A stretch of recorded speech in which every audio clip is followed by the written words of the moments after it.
Hi guys and welcome back to Unbox for a Human.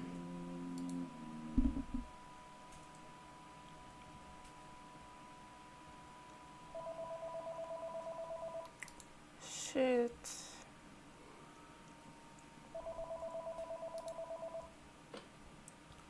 Is this Mr. Williams? Ethan Williams, right? You haven't showed up for classes in a month. I'm calling to inform you that you may not be admitted to the exams for this term. Is this clear, sir? If you have a medical condition or some other circumstances preventing you from attending the university, please inform the faculty. Thank you for your time, Mr. Williams. Just shut the fuck up. I have other plans. Are you serious right now? What now? Pizza delivery?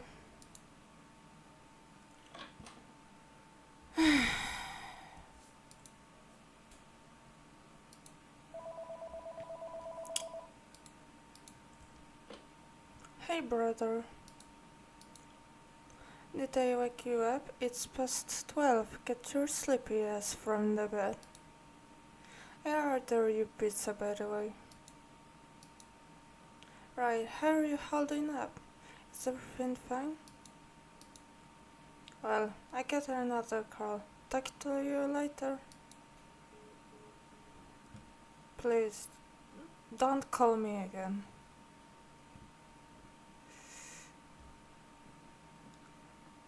Okay, so we have the book. Why? Maybe. Oh, inventory. When I was 20, I discovered my first big cave, and I was filled with enthusiasm. I wanted to explore it, to try it on its pristine floors, to find some magnificently decorated chamber previously unseen. It wasn't long before I joined a North Yorkshire caving club in the Cleveland Hills. To hear the stories they told, soon I was there, supported by other young enthusiastic members carrying the heavy diving kit. Yes, diving. Sometimes going submerged was the only way to discover new previously inaccessible sections. My fellow caver, Roger Martins, read a whole book on cave diving called Bottom Edge. To put it simply, caving involves something you can do underground, exploring natural passages, abandoned mines, old railway or water tunnels. At the bottom line, it's something that takes you into the dark and mysterious underworld. It's dangerous down there, and you'll have to use all your muscles, even the ones you never knew you had in the first place.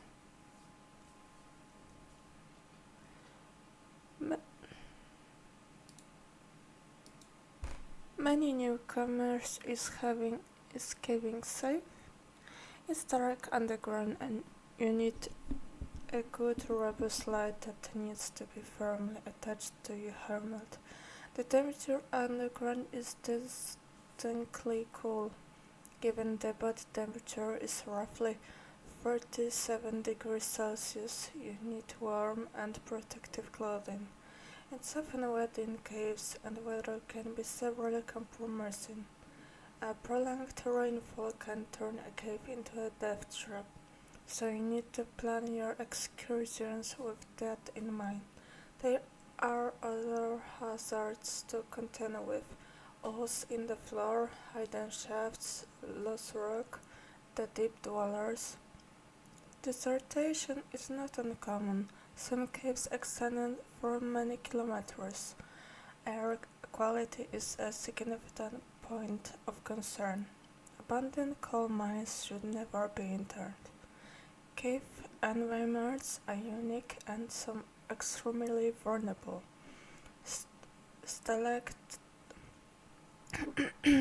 stalactites and stalagmites may take thousands of years to grow and can be destroyed by a single touch.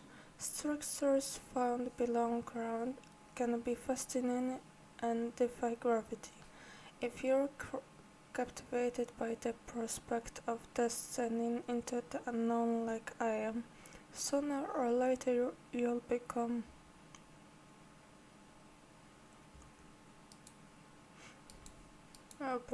what?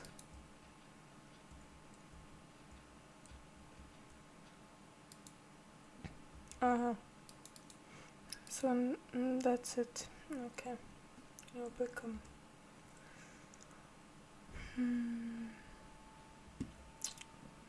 Maybe another book? No?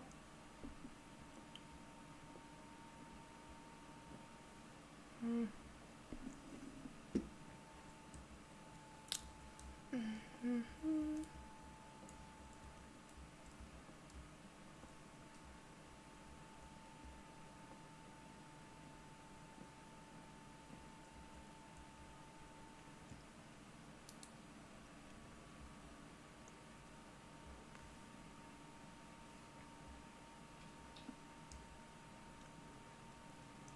Forward. Here in front of you is a truly magical book. No other writer is accurately so clearly defines the meanings of domestic space. Chang presents a theory that every house is a sum of its parts. In practical, it's a mathematical, geometrical sum of planes and right angles. He asks the reader to ponder how such cold and simple mathematical precision invades human complexity, architectural history, and through cosmology. Once you experience a house, it's no longer that inert box. Chang summarizes in this book. A space once inhabited transcends geometrical bonds. Indeed, how does your body, not just the brain, remember the feel of the doorknob to the kitchen in a long-forgotten home of your grandparents, where you used to spend your summer days when you were just 12? Beyond his startling, almost unnerving, unsettling illustrations, Chang's insistence that people need dreams in order to build houses need imagination is one of the most convincing, most groundbreaking arguments in Western schools of philosophy. Always a container, the proverbial box, the house serves Chang as the portal to imagination. Chang handles the most virtuous subject, the delicate Chateau Chrysalis, the most simplistic of containers. Chang explores the importance of shells of turtles, of shelves and cupboards, of nooks and crannies as the garden of boxes flavored by the needs of the inhabitant. To imagine being in a seashell, spending your days and nights in a living, breathing container, to accept solitude and to embrace even momentarily the whole concept and tradition of shrinking, of miniaturization, and unchanged palace. Really interesting words, he thought.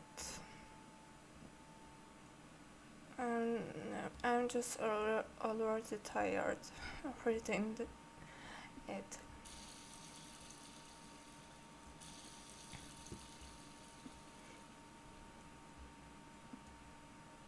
My shoes are in bad shape. I can't go outside wearing them.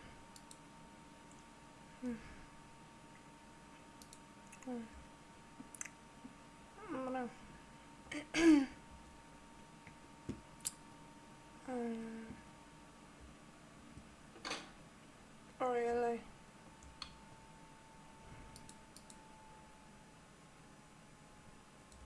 Where is my fucking book? What it is right now? I don't know, but mm, it looks like some butterfly like, but I don't be so sure. Mm.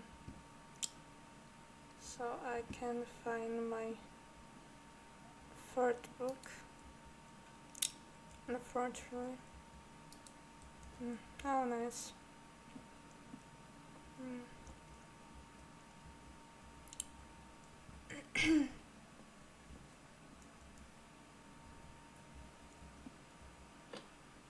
Ethan, hello brother, is everything alright?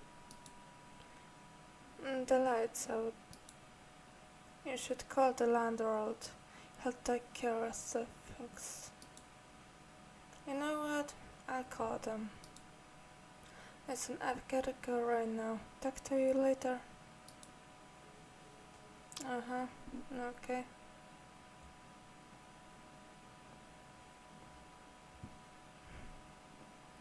If I can't sleep, so what? Oh shit. How nice. I just even now have more, or I mean less space than I had.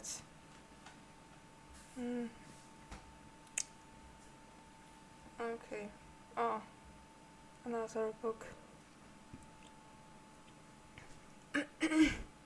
In the Walls of Magic, I think. Is this book. He had stuck an opening. The sandstone had given way to a vein, a cumbrine limestone, full of fossil trilobites, brachiopods, and sponges. Shortly thereafter, the drill had dropped through the stratum into what appeared to be an opening. A new, intense excitement has spread among the crew through the aperture, just around 4 feet in diameter. They're looked at them hollowing more than 100 million years old. The opening wasn't more than 10 feet in depth, but it veered off into distance in all directions, and there was an air current suggesting a vast, extensive system of interconnecting caves and corridors. It's no wonder Calloway shouted and ran back to the camp. Everyone else dropped whatever they have been working on and joined in excitement. Derek and Dale stood there, eyes wide, simply trying to process what secrets of aeons untold they were about to witness in the coming days of the expedition. Back at Camp Fulton, Wiedemer was receiving a message dispatched across the waves. He was jotting words quickly with his pencil.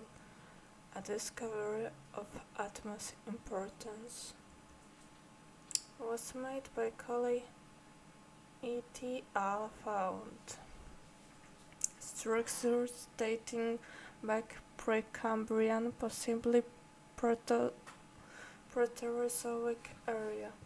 Upmost layers contain fragments of algae and Adiacaran fauna. Dr. Dale headed first excursion to unearthed strata. Reports of sprawling complex of tunnels of rectilinear features not characteristic of natural occurrence. Fossil dating suggests late Mesoproterozoic to Adiacaran. Dale referred to cave having the same hallway-like appearance. Further reports indicate presence of several structures defined by locality. Practical cave opening contains upward slope with uncharacteristic silt segments reminiscent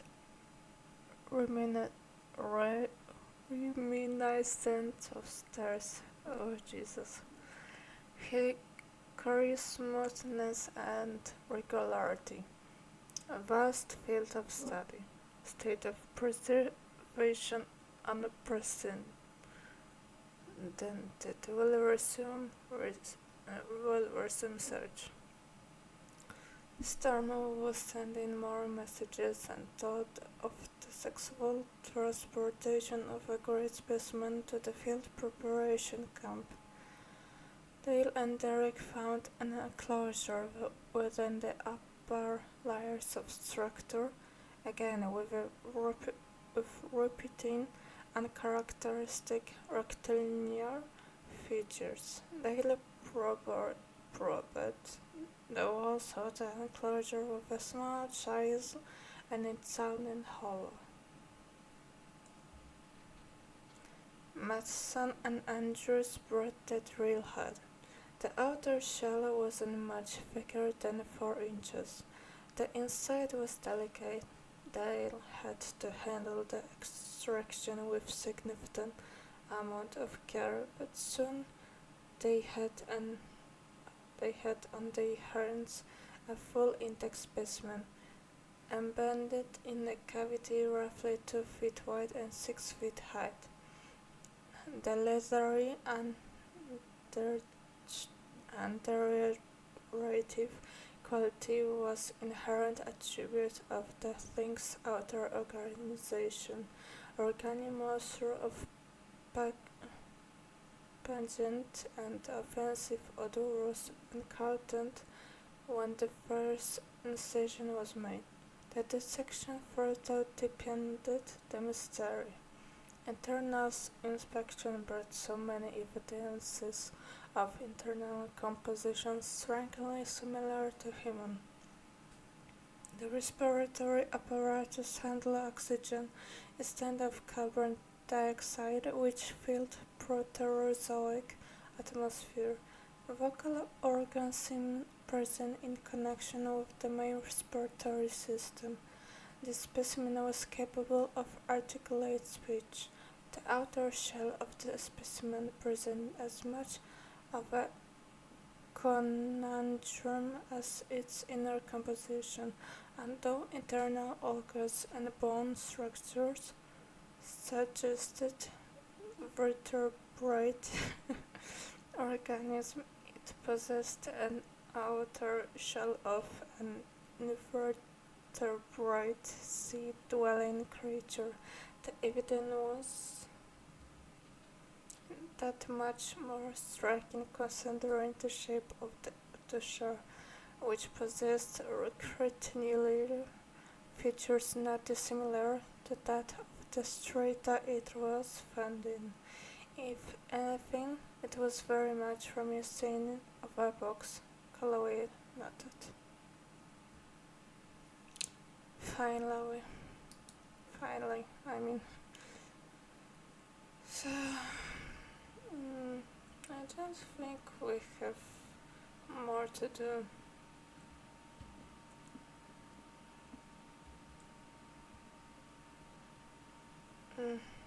Even a less space. How nice. What the hell? Where did this get from? I don't know.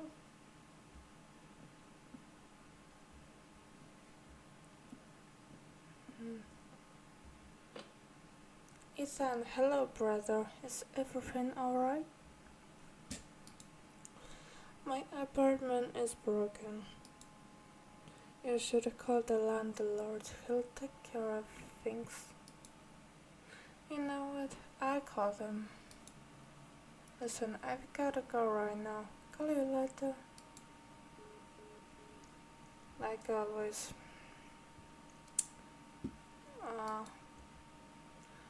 is the door? I don't know.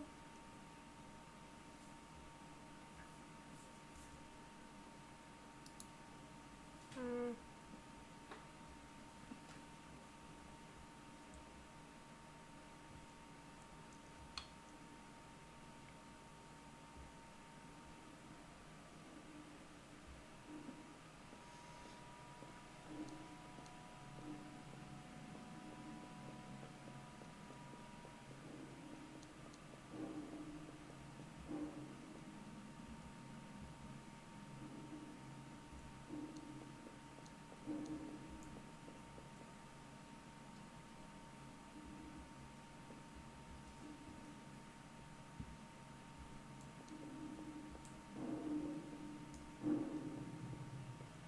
What the fuck is that? Look at this.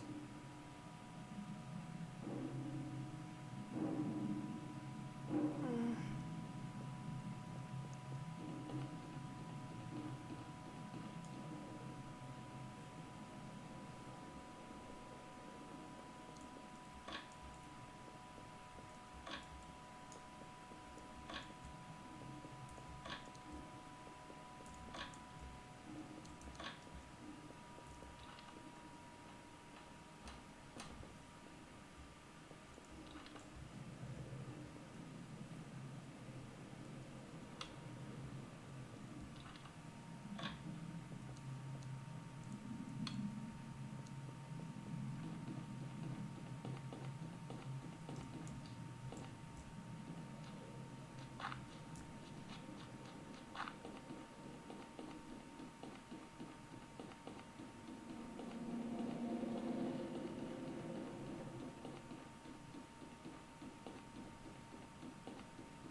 How deep is this? Jesus Christ.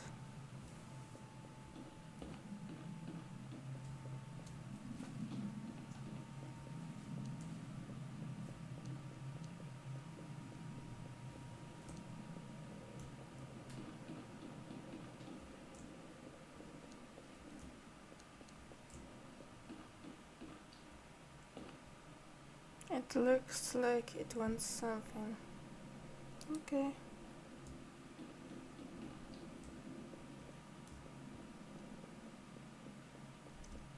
I'll go to look for it. Then.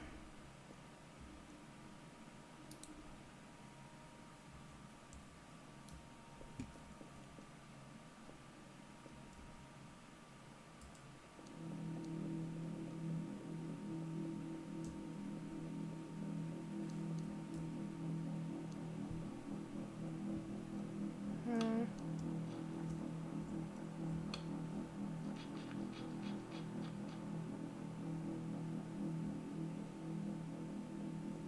Oh, here it is. Thank you.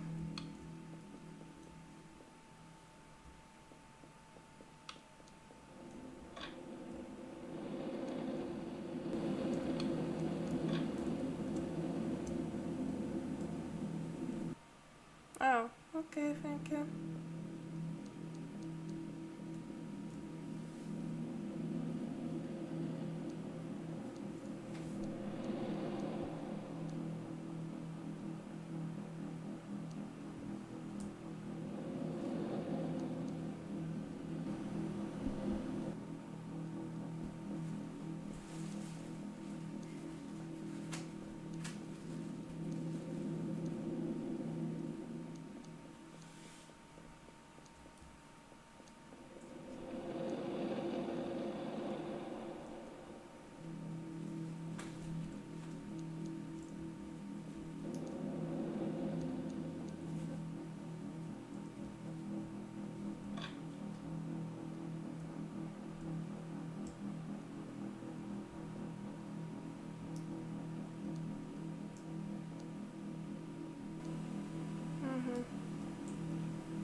thank you.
Okay, thank you.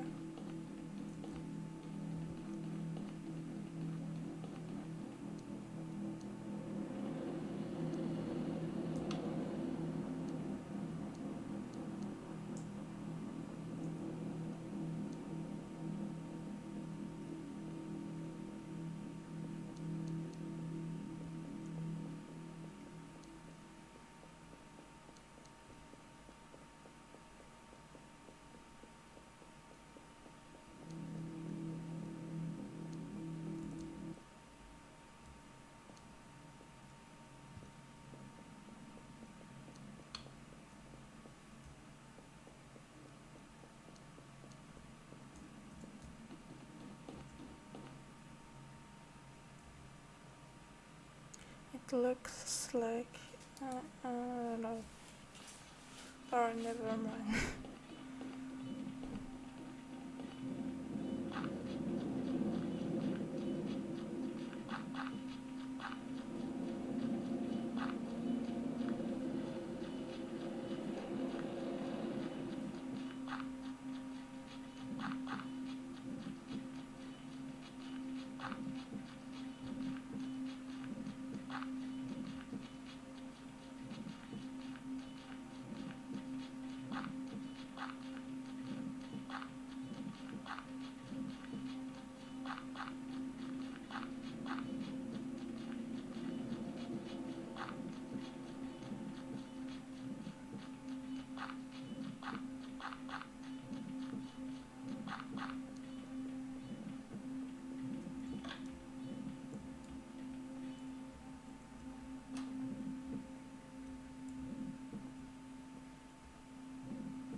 So we are dead now, I think.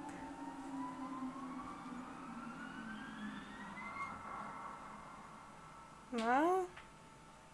Okay.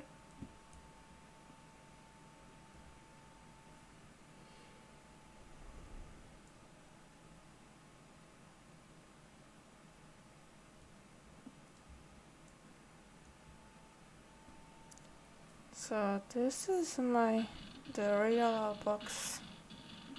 So thank you guys for watching and see you next time.